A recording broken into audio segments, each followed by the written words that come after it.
Are you tired of listening to German language all day long?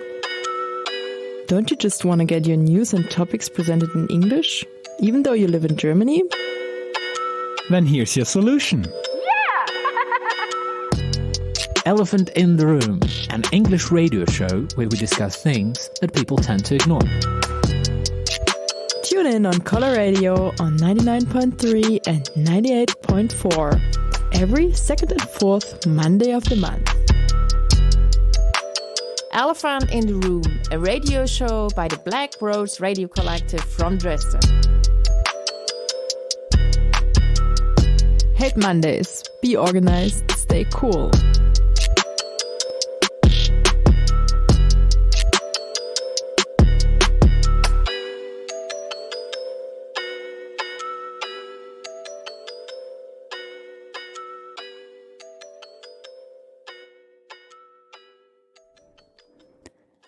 Hello and welcome to our today's radio show here in August. I don't know, or we don't know what you did last night. We didn't sleep so much. We were following the news going on in Belarus. Belarus, this is in Eastern Europe between Poland, Ukraine, Lithuania and Russia. And in this country for 26 years, Lukashenko is ruling. It's the so-called last dictatorship of Europe, even so it should be a bit updated. Anyway, Lukashenko is still there and is still causing a lot of troubles for the people. Yesterday, there were the so-called re-election day.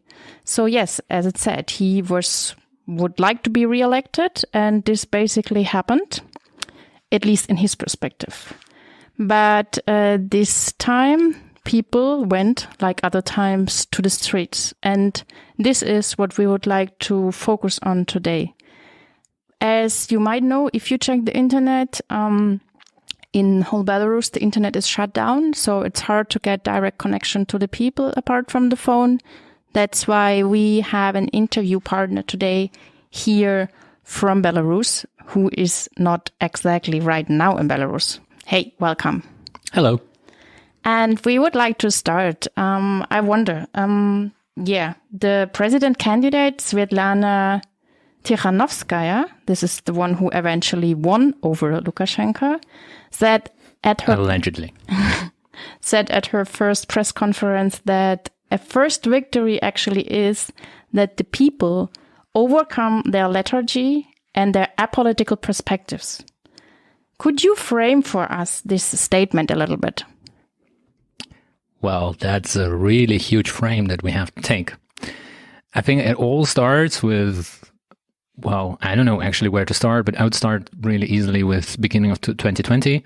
Actually, Belarus, since the beginning of the year and months before that, was and is an economical crisis. One of the reasons for this economical crisis is a political crisis that exists in the country. And the political crisis is caused because of the problems between Lukashenko and Putin. So Lukashenko was heavily dependent on Putin's regime and before that on Yeltsin's regime to survive. Belarusian democracy is not really independent, and the economical situation was stable only due to the fact that Belarus was getting subsidized oil and gas, and also Belarus was getting not subsidies, but direct money investments from Russia into Belarusian business. So this was all part of the program that was started in the 90s. And it was, from one side, Russia is giving all these beautiful things and you can have all cheap. But from the other side, Belarus should be slowly integrated into the Russian Federation and become part of the Russian Federation. That was the idea, right? But Lukashenko, since he got a grip of power, never wanted to, become last president of Belarus. So he, since the signing of the agreement between Belarus and Russia on this kind of union state, was always jumping here and there and, promising, we're going to do this and that. And I actually made a huge table in my office where we can all sit and have union meetings and blah, blah, blah. But this never happened. So all these union moves were never there. And so at a certain point, somewhere in 2015, Russia started having troubles with, like giving money to everybody because oil prices went down. So Russian Federation was not as rich as before. And they had to look into what kind of investments are they doing and what comes back on these investments. And Belarus was not really a successful story, so they were investing a lot of money. Then there was this crazy kolkhoz chief who was, like taking money, doing shit with those money, building palaces out of marble and shit. So they started, for example, increasing prices on oil and gas slowly, and taking away the privileges from Lukashenko at the end of the day. So this was, I don't know, since I said 2015, 2014, and right now this political crisis between Belarus and Russia is extremely heavy. So they are having troubles to sign this new deal on the gas and oil. There were many meetings between Putin and Lukashenko to do that. Also, many politicians were meeting. They are not really successful in that. So at the beginning of the year, Belarusian ruble was dropping down. And this was already a point where a lot of people were voicing their dissent, because the economical troubles are something that is touching everybody. Political independence, freedom of speech, and all this whatever stuff in the clouds is one thing. The other thing is the problems that are hitting your pocket. And Belarusian society showed that those are the real problems that are, provoking the serious protests in the years before. So this was happening. And I think it would have provoked something serious in the time to come. But at the same time, coronavirus hit. And with the coronavirus, the situation went even worse. So you get like this situation where the government is in trouble, and because of that, you are in trouble. And then comes coronavirus, and the government is saying everything is fine, don't worry, you will be fine, and you are not. You are not fine, your family is not fine, nobody's fucking fine. And everybody goes back to the state and says, hey, we are in trouble, can you help us out? Can we stop working? Can we do this quarantine thing they're doing in West? And the government says, no, there are no troubles. You just go to sauna, drink vodka. That's what Lukashenko said in the first months of coronavirus, and everything will be fine. You do that, you will be fucking bulletproof. Then, of course, coronavirus hits, people are dying, people are getting affected. Everybody's affected in the country at the end of the day. They do not get support from the government at all. And there comes the question, why do we have the government? Why do we have Lukashenko? We are fucked economically. We are fucked in health direction. So what comes next? And then comes this huge mistake from the Belarusian government. They announced that they are going to do elections. Elections were supposed to happen so or so, but I think during Corona times is the worst time to announce that you are going to change the government, because everybody dissatisfied with the government. They did that. So they announced in May that they're going to have elections in August, and this provoked another wave of dissent. So all the dissatisfaction with economical problems, with coronavirus, brought these new figures on the table that were never before involved in politics. One of these figures is a husband of Sergei Tikhanovsky, who is a blogger. So he's a blogger going around Belarus, talking to the people and discussing mostly social political things. He says, okay, I want to be president. And of course, the Belarusian government says, no, you can't be the president. And then the wife says, okay, I will be the president. So the idea was in their couple settlement that she's becoming kind of a front runner or front person who gives a place to the man who wants to be the president. So he can give his speeches, he can do the rallies and mobilize people, right? And this happens. Then there are some more candidates, but the interesting part with Tikhanovsky program is that they want to go with the open mic concept. So they get these places where you can go around and give your signatures to the candidate. Before you become the candidate to the presidency, you have to collect a certain amount of signatures. And in Belarus, you're allowed to put a tent in the city, and then people are passing by and they're putting a signature. What they did, they actually started inviting people to the signature collecting polls. And then this huge kind of queue started forming up with thousands of people. And that was the first gathering spot. That was the first gathering time for the people after Corona time, where they could discuss their dissent, their dissatisfaction, and they were standing in these queues for hours, just waiting to put the signature. So they were doing that. And then there was an open mic. So you could come to this place, put a signature, and actually start talking about your problems. For sure, there is this Tikhanovsky who talks about blogging, YouTube, whatever shit he's doing. But then there is a possibility to voice your dissent, to talk to the people. And this was one of the most popular things that happened. So they started touring around Belarus. They started doing these tents in different parts of the country. And in one place in Grodno, there was a provocation from the Belarusian government where the cop fell. It's kind of like a famous event in the June of 2020. The cop fell. It's called the cop fell because nobody touched him. He was just in the crowd and he just falls. And then there is this kind of a dramatic posture as if he's dead, but he's not. He's just laying on the ground and doing nothing. So the cop fell, and then the other cops ran to help him, but they didn't help him to stand him up. This is really unsolidarity. So they were actually arresting the people around him. And one of the people was Tikhanovsky. So he's now in prison, charged with assaulting the police, organizing riots and stuff like that for fallen cop. And I think that for a lot of people, this was like, what the fuck? I mean, nobody touched the guy, and now you are making us criminals. Okay, so this was, I think, end of May, beginning of June. And then there were several other candidates who were not that, let's say, pushy. One of them was Babarika. He's a former chief of Belgazprom. This is like a daughter company of Gazprom, the Russian horrible, evil corporation that is going to take over the world, or already took it over. So he, as a banker, got into the game and said, I am rich. I don't have to be rich because of the state. So when I come to power, I don't have to steal stuff because I'm already rich. I have this awesome paintings on the walls. I am just an awesome person.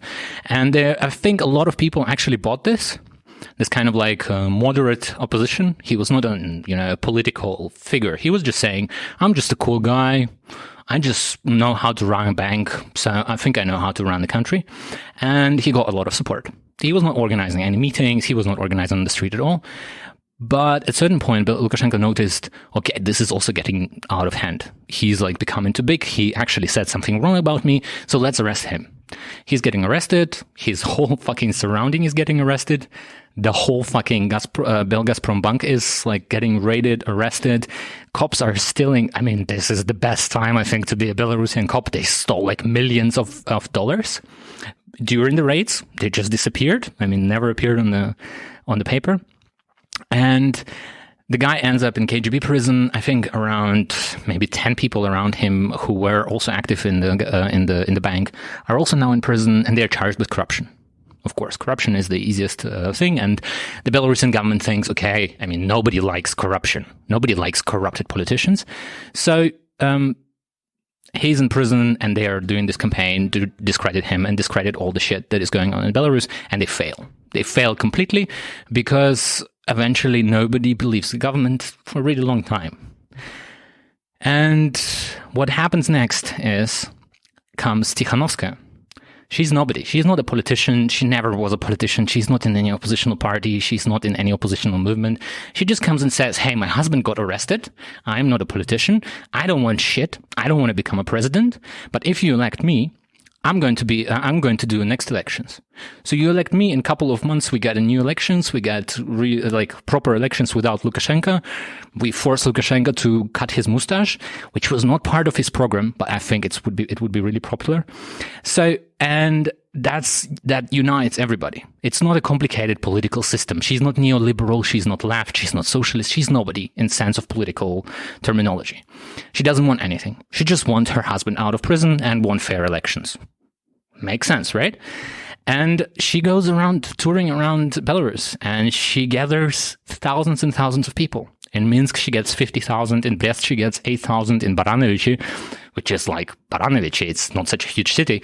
Most probably you've never heard about it. There are like 5,000 people on the streets. And this goes massive. And I think the interesting part is Lukashenko is a fucking sexist. He thinks women are nothing. Women can't oppose the great man, and he has this mustache. He's like 180 or 190. He has a leather jacket. How can women oppose this masculinity, So one of the reasons I think personally why there were not so many repressions against her and her kind of election campaign, because she had, and most of the kind of key figures, also women, was the sexism. That we are not touching women. Women are fine, women can't unite the country and oppose us, the great man of the Soviet Union. And they failed. They failed. really massively. The thing was that Tikhanovskaya also made meetings in the cities where she was not coming. She would arrange and say, "Hey, we are coming to Novopolotsk," and she never came there.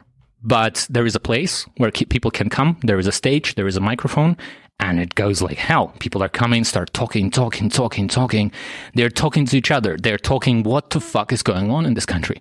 And this never happened in the modern history of Belarus, where people can come and talk to each other. So this provokes more and more social organization. This provokes more and more social tension as well against the government.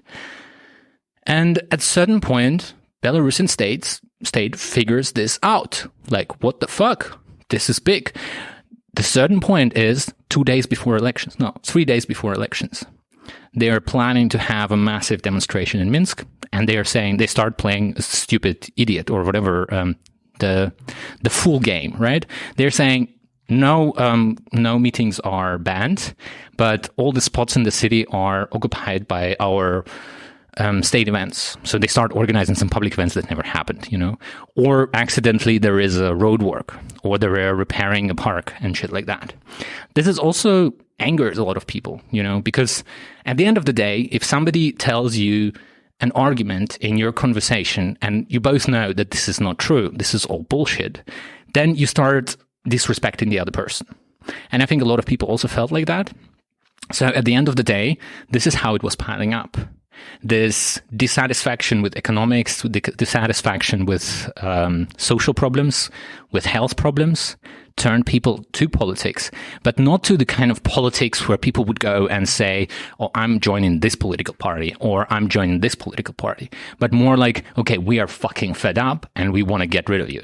We don't have fucking clue what is going to happen afterwards, but right now we're going to get rid of you." Okay, wow. Thanks a lot for this first introduction. So yesterday, as I already mentioned, was that day, the re-election day for Lukashenko. And of course, the state media was publishing 80% for Lukashenko.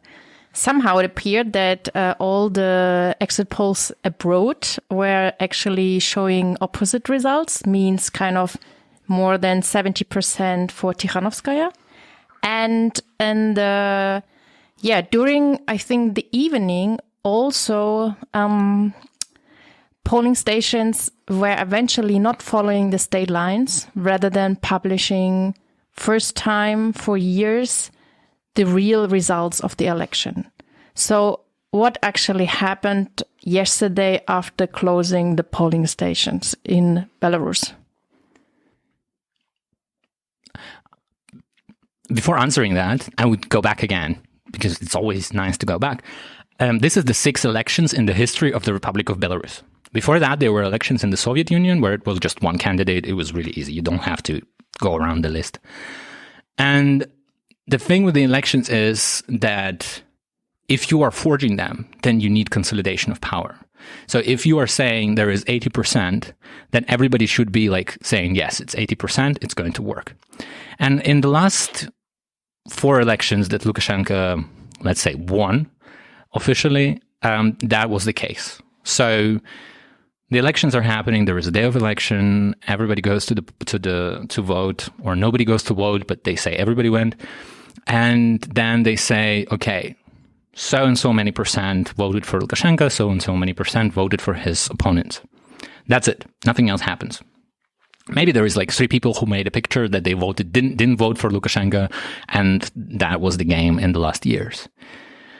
What happened this time is through this politicization and through this dissent that was happening not only in capital but in all the regions, also in smaller towns where everybody knows each other. This dissent provoked some kind of doubt, a certain doubt of whose side do you pick up? Before, it was never a doubt that Lukashenko is going to win and things will go on.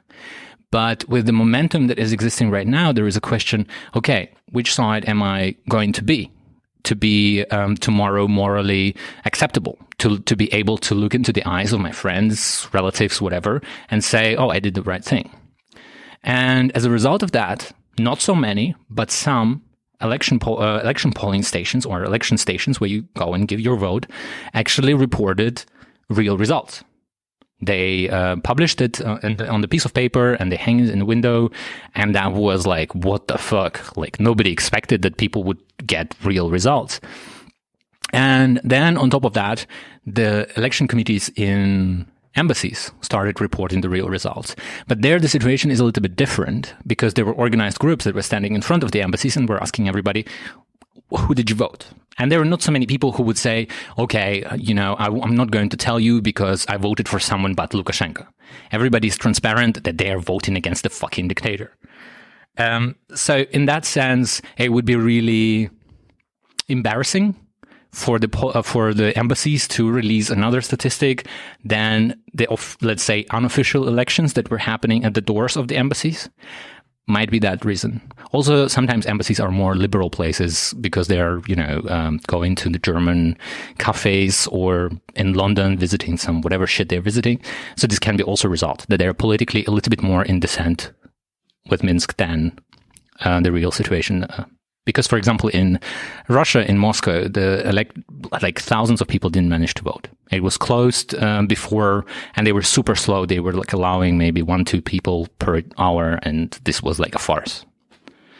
And what was also interesting with the elections is that at the end of the day, it was 80%. So it was already known, and somehow it just came back. Lukashenko won with the same results as he won in 2010. And this is a little bit also exhausting. Like, there is no game in it, if I would be going and voting, which I don't do as an anarchist, if I would be going and voting, I would like to have 60-40, 55-6 or 45. But the thing is that there is also a political catch to that. Lukashenko can't admit that there is such a huge dissent in the country. He has to have 80%. He has to have 90%, that everybody thinks that he's still in power, which is not the case. Okay, maybe we will have a short break and give us a bit music to kind of, be excited to what you're going to tell us, what actually happened then yesterday evening.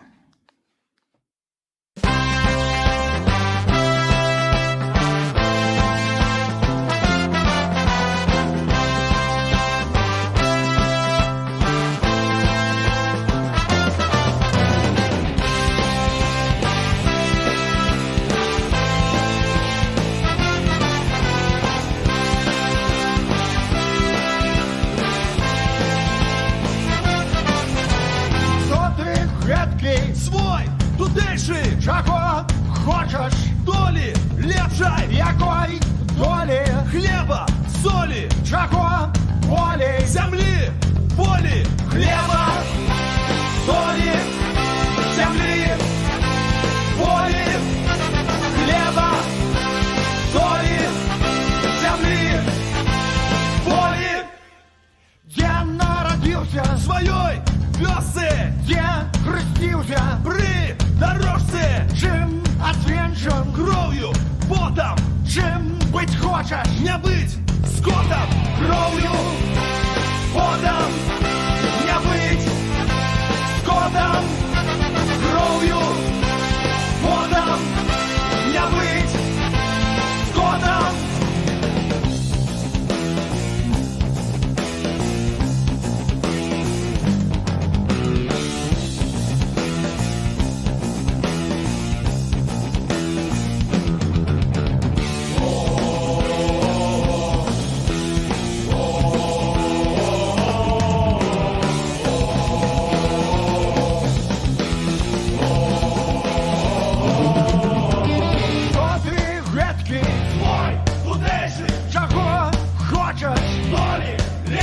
Якої долі, хліба, солі, чого волі, землі, волі, хліба, солі, землі, волі, кров'ю, потом, не быть скотом, хліба, солі, землі, волі, кров'ю, потом, не быть скотом, не быть скотом, не быть скотом, не быть скотом, не быть скотом, не быть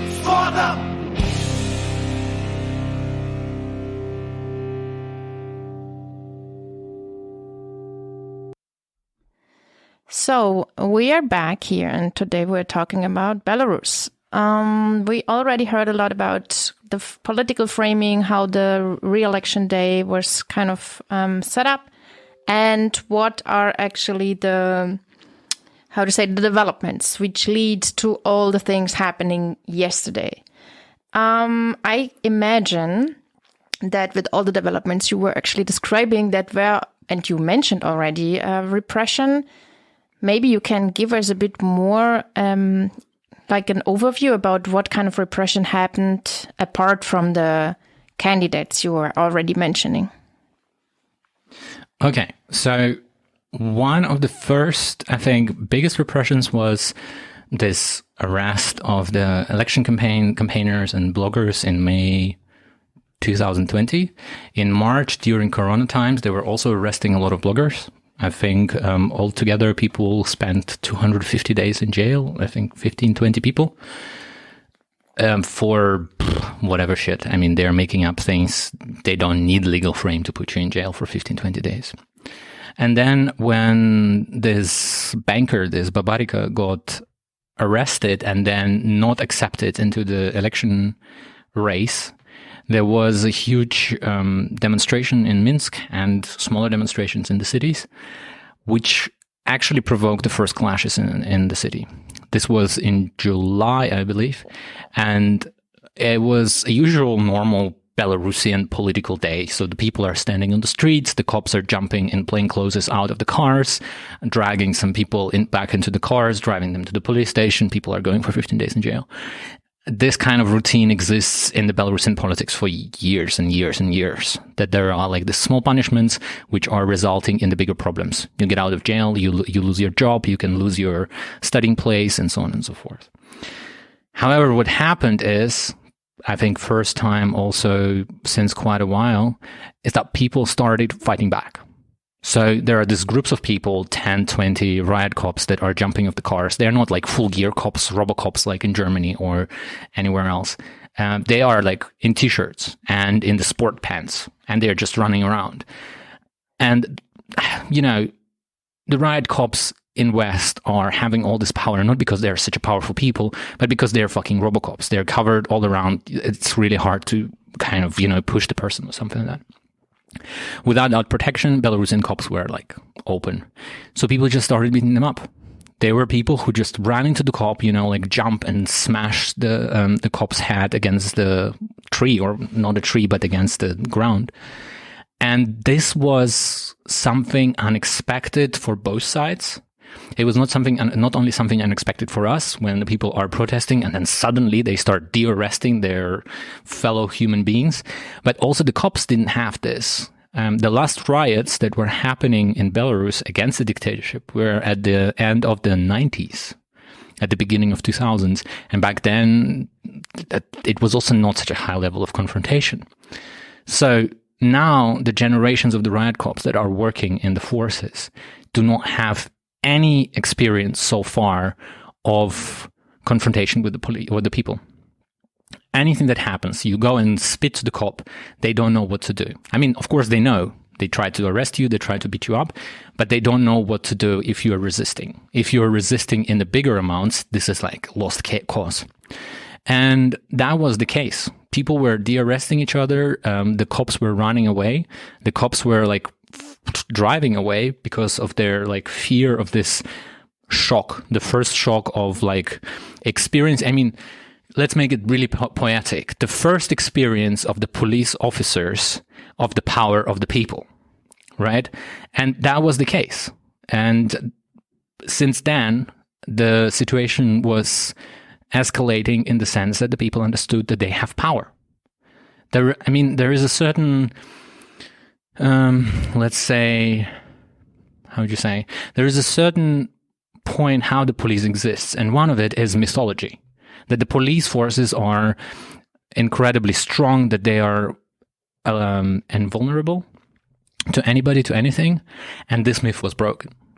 And I think for the Belarusian like society, for people, it was really important, this moment of breaking between you and dictatorship, that this dictatorship is not bulletproof. It's not going to stand there forever. It's not like a monument that you can't push away. And this is something that was then happening between this moment in July till the moment in elections that the people were preparing. People were talking all the time like, fuck, we can do it. Let's do it on the election day. We are going on the streets and we are going to take over the streets. Hey, look at this video, how you can do this. Hey, look at this video, how you can do that, how you can build barricades and shit like that. And we are not talking about anarchists. We are not talking about the terrorist organization Antifa. We are talking about the simple people. We are talking about the people who are, during the day, go to the factory, go to the whatever place they work, and then during the evening, they're coming back, exchanging news, what the fuck is going on, and exchanging the news, how to get organized, how to get together. And during that time, there is not so much of attention towards this self-organization within the society. What the government is trying to do is, again, target bloggers, target some oppositional figures. And they arrest bloggers, and they arrest some news agencies that are coming from abroad. But this is not affecting anyhow what is going on in the country, because people are sitting in their fucking Telegram channels and they're talking and talking and talking and talking. And as a cop, you can sit and listen, but you can't do shit when there are like 5,000 people sitting in the channel and talking to each other on how you beat up the cops. And so the repressions didn't work. The repressions work against organized political groups, against organized political movements, but they're not working against the crowd, because the crowd doesn't have a leader. They're just having fun online, sending pictures of whatever cats beating up the police and shit like that.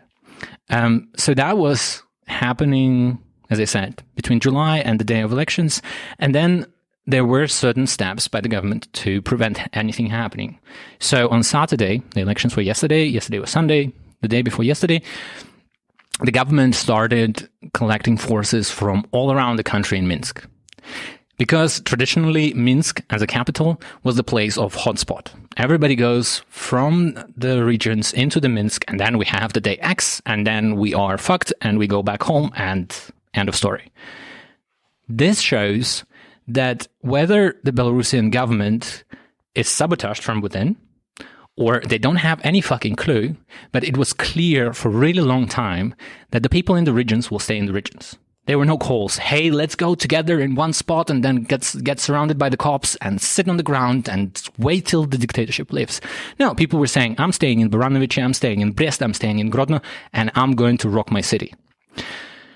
So they take all the cops from the regional cities and bring to the capital. They bring also military police into the capital.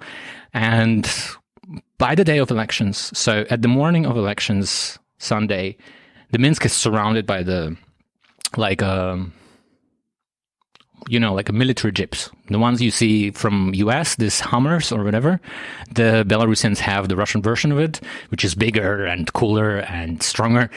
So they are standing at the entrance to the city. There are road cops who are limiting the speed at the entrance of the city and looking into the cars. And that happens only in the capital. So they are like blocking the whole capital towards entrance. You can leave the country, you can leave the city without any problems.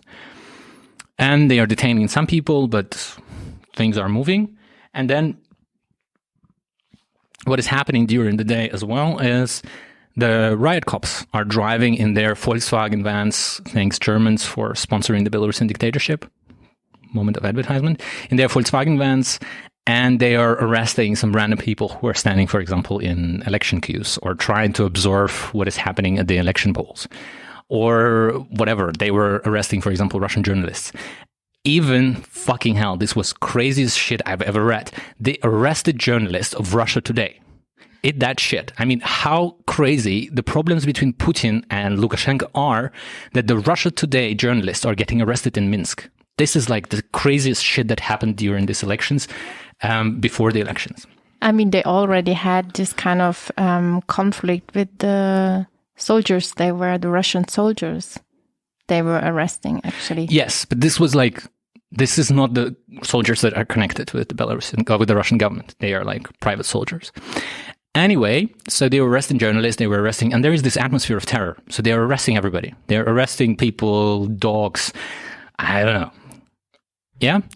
And I think there was a little bit of a feeling that we are losing. So for a lot of people in Minsk, there was a lot of counting on what is happening in the regions, that Minsk is lost and the regions can rock the shit.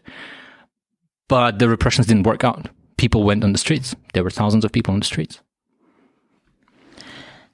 Okay, and I guess that these thousands of people on the streets are actually still provoked more repression, or how can we picture the evening for everybody who didn't check out videos and Twitter the whole night? The interesting thing was that one of the media platforms online, one of the Telegram channels that is like reporting as a blogging platform, posted a plan for the election day and afterwards. And they said the thing that actually everybody accepted, that we meet at 8 o'clock in the evening at the election stations. And then from the election stations, we walk to the city. The idea there is that you are getting some kind of critical mass in all the basic districts around the city, not only in Minsk, but also in the other places. And through this critical mass, you can move on further on.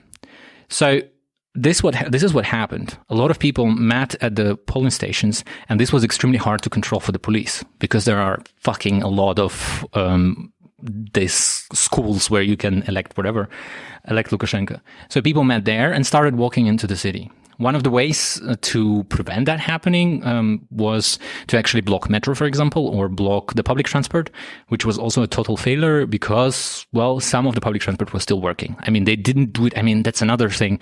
Are they sabotaging themselves or they are fucking stupid? So people actually managed to get to the city. The internet was blocked. Like there was nothing happening. You couldn't reach any social networks, but it was also weirdly blocked, that you can like play some drums around your device and maybe call Cthulhu, and then eventually you will get internet. Some people do have internet, most of the people don't. And through this informational vacuum, Belarusian government provoked people to go on the streets. You can't get nice pictures. You can't understand what is happening in the city. You see the grenades flying or whatever. And people went to the streets and people started getting even bigger. So this provoked like even bigger demonstrations that were expected. And as a result of that, by 10 o'clock, which was part of the plan, people are gathering at the main squares of their cities or at some square in Minsk, which doesn't matter which name it is. And people went there. And I think in Minsk, for example, nobody expected that people would go there because the whole city center was completely covered with military police and riot cops. But they were, at a certain point, by 10 o'clock, there were several thousand in the city, and they started fighting cops back. Because between 8 and 10, there was, again, the same game. The cops started driving through the city in their vans, arresting people who were close to the city center and shit like that. And at some point, it went the same way. You know, the cops are jumping out of their car. They start arresting some people. And then there is this video even. So there is this small crowd of people, maybe 30, 40 people. And they are standing on the hill. And then there are riot cops that are arresting a couple of people downhill. And then there is this guy who's, I don't know if he's filming or he's standing next to the camera. And he's saying, "What the fuck are we standing here? What the fuck are you waiting for? Come on, let's go." And then you don't see what is happening. You don't see who he's talking to, right? So, and then it's like in the fucking, I don't know, Hollywood movie. There are like crowds of people start just getting into the video and just running towards the cops and start beating up the cops and de-arresting the people. And this was like the first clash that got known, let's say. And then from that point, it went off. People started fighting with the police on the streets. People started throwing stuff at the police. Police started shooting rubber bullets. Police started using Czech stun grenades. Thank you, Czech Republic. Started using Canadian water cannons. Thank you, Canada. So all of these devices that the Belarusian government was buying on this expos in the last 26 years, they just brought on the streets and started using them. And they were super inexperienced with that. I mean, they had some trainings. Maybe they were trained in Russia. Maybe they were trained in Germany, which they did. But this training is theoretical, somehow abstract one. And then when you are when you're facing the real danger, then you're just going crazy. And that's what happened to the cops as well. So they started, like, for example, throwing the stun grenades into the people, and some person like got his chest exploded with this stun grenade and shit like that, driving through the crowd of people with their riot vans and shit. So they killed 3 people at least yesterday in Minsk. the other information is not available eventually, what was happening. And during, say, from 10 to 3 or to 1 or 2 in the night, people were clashing in the streets. It was not like police is complete in control and they are taking over and so on. It was more or less like real fights. And at some point, even the huge crowd of people came to the building of KGB, which is one of the monuments of the authoritarian regime eventually. It is still called KGB, and it's like the place where in the 30s and 40s there were over 30,000 people executed during the Stalin purges. So what was happening back in Minsk, right? What was happening in the regions was another interesting story, because many cities were left without the cops. You don't have any riot cops in the smaller towns. There are only local cops, and they were super fucking afraid. I mean, in some places, there were no cops at all in the streets. There were like thousands of people going to the mayor office, right, and saying, hey, now you should announce that Lukashenko lost, and so on and so forth. And this was also, I think, really encouraging to the people, because in some places, then the cops suddenly appeared at some point after hours, and they started clashing. And then there was a place, for example, Pinsk, where nobody thought, I have never heard about any protests in Pinsk. People started beating up the cops, got their shields, and they wrote like, yeah, we had a lot of fun. We like walked after beating up the cops, and they ran away from our city. We just marched through the city center and went back home with our shields and trophies, right? So this is happening in the country that was both from West and East perceived as the most peaceful country in the world. And it's kind of like the place where everybody prays for peace and everything will be fine and nothing is going to happen. And in many regional cities, that was the case, that the people were taking over the cities. And I think for the government right now, there is a challenge how to deal with that, because the protest is not only localized in Minsk, but it's happening all around the place. Even the police forces said that there were at least 33 cities in the country where there were protests at the election day. 33 fucking cities is the amount that I can't name out of my head of the cities in Belarus, you know? And this is what's happening. And this is the places where people were fighting with the fucking police. They were fighting with the dictatorship. They were fighting to get rid of Lukashenko. Okay, thank you. We will have a short break, another short song, and then we will go further with this topic.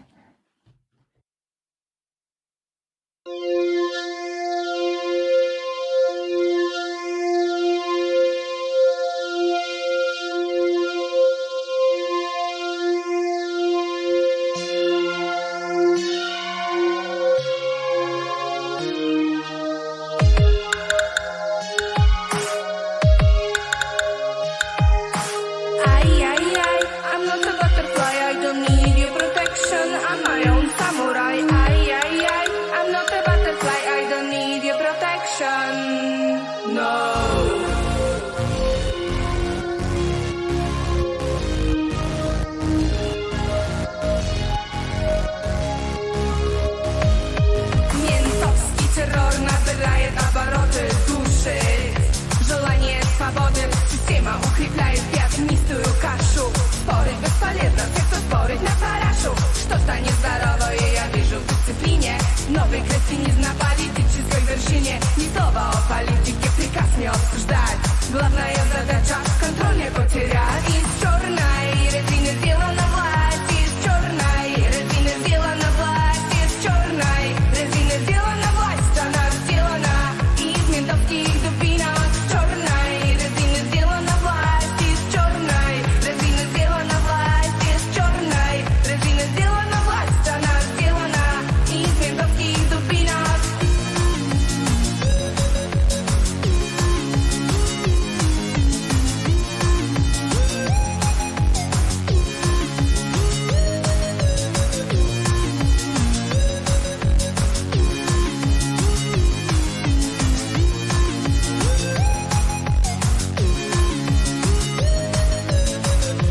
против рабства. Из черной резины сделана власть, из черной резины сделана власть, из черной резины сделана власть, она сделана из ментовских дубинок. Из черной резины сделана власть, из черной резины сделана власть, из черной резины сделана власть, она сделана из ментовских дубинок.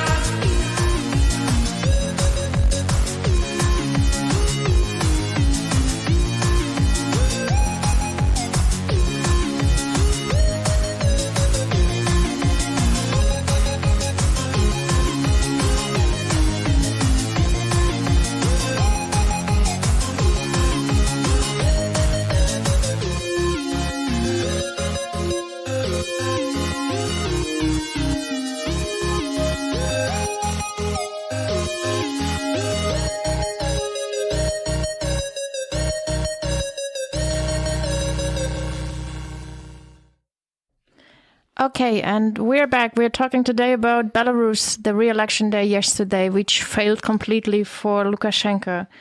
We were listening to a lot of informations about how the whole framing of the whole re-election happened, what happened yesterday night, that there were huge protests.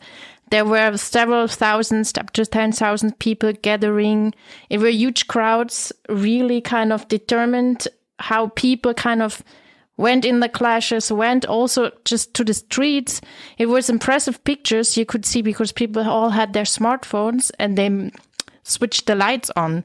So you should imagine Minsk is a huge city with huge houses. And if you're on top of such a house, you can just see really a lot. So you could see huge crowds of people because you could see all these smartphone lights. And I think this was kind of something which people, not only if you watch it, is impressive, but also for the people who were there all together. And I mean, you already mentioned that 3 people for now, it seems like, were killed yesterday by the different security forces, and people are aware of that. So this will affect the protest most probably. But the question was, when I yesterday checked the social media, there were already these things coming up like, yeah, there are those flags, these red and white flags, which is the so-called national symbol, like this liberation flag from the national opposition. So it's kind of a critical perspective, maybe, towards that. But also on Belsat, for example, this is the independent Belarusian TV channel, which is located in Poland. There, one of the journalists said, where she was, she could actually see that the anarchists are being one of the leading forces in the protest. I mean, I wonder, like, who were on the streets? What's up with these flags? And how could we imagine? You already said people were organizing before, but is there something like could you really kind of, define who are those people? Is there like political, spectrums? Yeah, maybe you can give us a view on that, because I think people also remember Maidan in Ukraine and have this idea that there were a lot of nationalism on the street. But of course, I mean, people run and liberate the country. So who are these people actually? What are they eventually standing for? I mean, the people on the streets are the people who are just getting paid by Americans and European Union. That's really clear for everybody. That's the position of the Belarusian state. I mean, it was always some kind of a crazy conspiracy. Jews not involved, because this is not the thing. But Americans are always trying to overthrow Belarusian regime. And what is happening actually in reality is that thousands of those people who are on the streets do not have clear political agenda. The only clear political agenda there is we want to throw away Lukashenko. As I said, there is no clear definition. We want to have this. There is a clear definition what we don't want to have. And I think for anarchists, this is a really interesting situation, because this is the time when people start searching for what is supposed to be on that place. And there is a lot of agitation going on for, okay, we should actually demontage this dictatorship republic, because Belarus is eventually a dictatorship state. It was formed in 1991, and it was like 3 years of some kind of parliamentary republic. And for the most of the time, 26 years of its existence, it is a dictatorship. That means that all institutions are built around the dictatorship and how the power is consolidated. So there is a lot of agitation from anarchist perspectives to decentralize the power, to destroy the state apparatus that is making the dictatorship possible. And I think this resonates with a lot of people. Paradoxically, from one side, Belarusian dictatorship tries to centralize everything, but from another side, there were a lot of agitation between 2001 and 2010 from the state to decentralize the power. So they were like from one side giving all the power to president, but from the other side, they were transmitting through the news agencies that we should decentralize power. And this is something that is becoming quite an interesting point in this protest because, as I said, there are these major, let's say, Telegram channels that are organizing around. And in those channels, you can see the calls to direct democracy. It's not clear if the people who are calling for direct democracy do have understanding of what direct democracy is at the end of the day. But the interesting thing is that when you say something that people don't know, then people start figuring it out. So people are like, okay, we all call for direct democracy, but what is direct democracy? Oh yeah, there's this, and then they try to talk to each other and figure it out. And this is something that is happening right now in Belarus. People are talking about the direct democracy as an alternative to dictatorship. What is also important in this protest is that there is no clear leader. The person, Tikhanovskaya, who is like the opposition to Lukashenko, she's not trying to be a leader. She's never trying to be like, I'm going to lead you to the bright future, comrades. I will liberate you. No, she's right now sitting somewhere in her flat and she says this, what Belarusian dictatorship is doing is really horrible. You should stop doing that. But she's not saying, okay, follow me. I'm going to lead the way. Rather, she's saying the Belarusian people are liberating themselves. And I think this is a completely different narrative towards, in comparison to what was happening before. Before it was always like the strong man from, opposition that is going to liberate the people. As for these flags, these red, white flags, there is also a history behind it. And the history is that the Belarusian state, after collapse of the Soviet Union, got this as a national flag. So we got, or whatever, as a white, red, white, as a flag of state.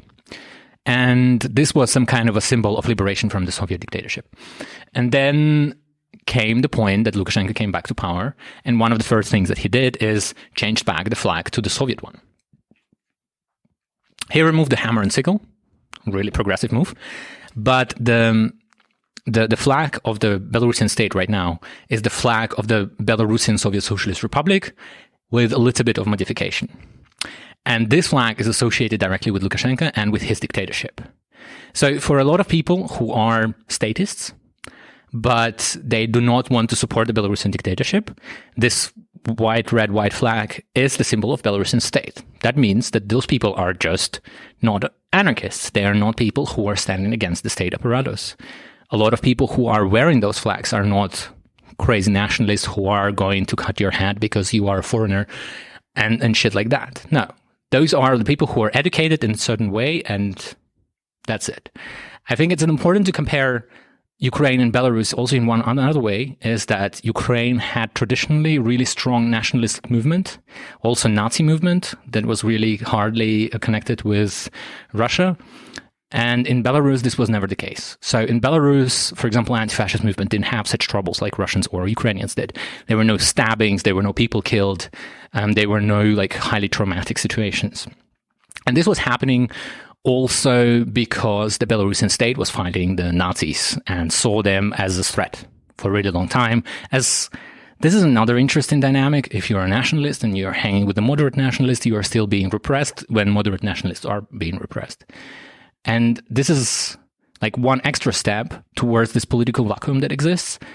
Belarusian government did in the last 10 years manage to suppress most of the political opposition they had. The nationalists, the liberals, the neoliberals, the social democrats, they are mostly gone.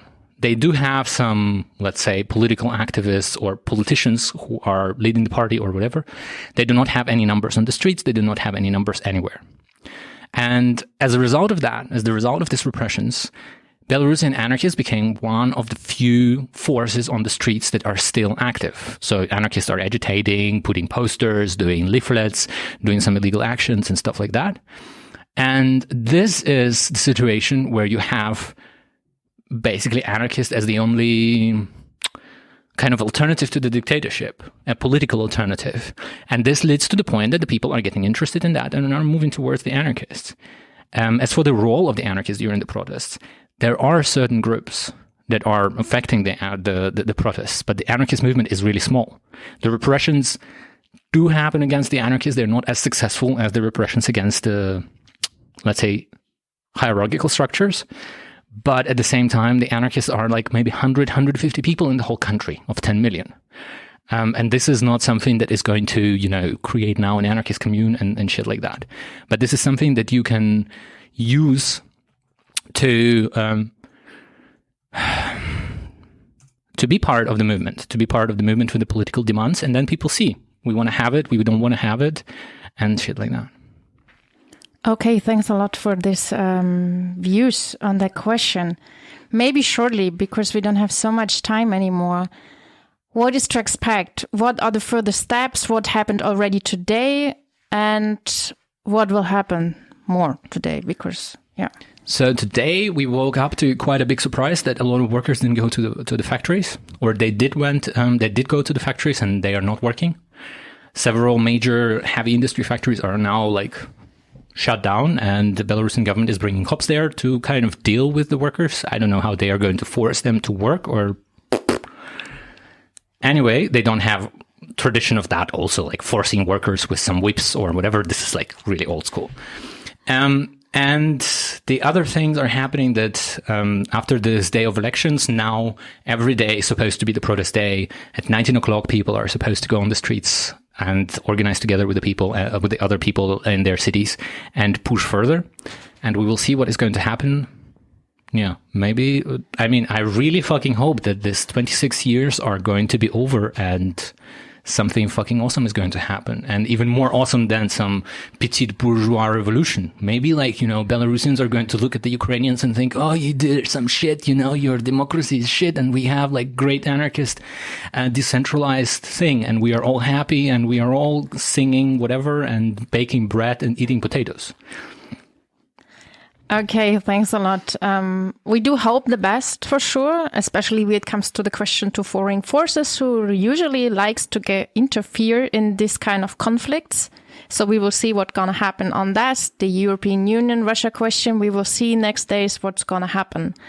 And for now, what you all can do is support the protest. There rallies, their solidarity actions in support of the people in Belarus, organized already today.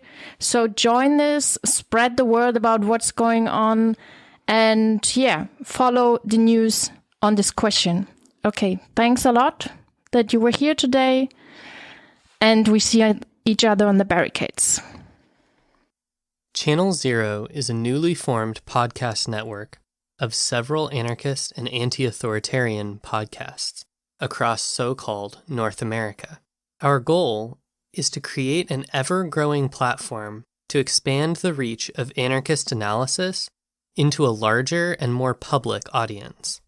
Currently, we're made up of The Final Straw, the CrimeThink Ex-Worker podcast, Submedia, The Soulcast, Which Side podcast, Resonance, an anarchist audio distro, and the IGD cast. Our goals with this network are several-fold. First, we aim to support each other and expand the audience for all of our podcasts, with a common website and platform where each of our shows can be easily found. This website has already been created and will feature all of the latest podcasts in the network, give information about all of the shows, and also have a section entitled Ask an Anarchist, which will allow new people the opportunity to ask show hosts questions. Second, we have created a 24/7 stream where you can hear all of your favorite shows and an ever-evolving range of anarchist audio.